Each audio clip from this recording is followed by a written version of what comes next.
હાલમાં સમાચાર મળી રહ્યા છે તે મુજબ કર્ણાટકમાંથી આરબીઆઈનો અધિકારી ઝડપાયો છે। 1.51 કરોડ રૂપિયા બદલી આપવાનો આરબીઆઈ અધિકારી પર આરોપ છે। બેંગલુરુમાંથી આરબીઆઈનો અધિકારી ઝડપાયો છે। એક તરફ લોકો લાઈનમાં ઉભા રહ્યા છે, સવારથી સાંજ સુધી પરસેવો પાડી રહ્યા છે, ભૂખ્યા તરસ્યા હેરાન થઈ રહ્યા છે।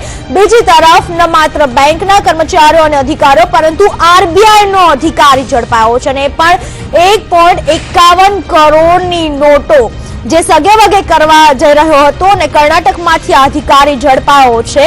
હવે કદાચ ખ્યાલ આવી રહ્યો છે કે આ તમામ કૌભાંડનો રેલો છે ત્યાં સુધી આરબીઆઈ સુધી પણ પહોંચેલો છે। ત્યાંના અધિકારીઓ પણ આ સમગ્ર કૌભાંડ સાથે જોડાયેલા છે, કારણ કે આરબીઆઈનો એક વ્યક્તિ ઝડપાયો, બેંગલુરુમાંથી આ અધિકારી ઝડપાયો છે અને જે વ્યક્તિ છે તે આરબીઆઈનો અધિકારી છે માઇકલ, જેનું નામ છે। 1.51 કરોડ રૂપિયા બદલી આપવાનો તેના ઉપર આરોપ છે।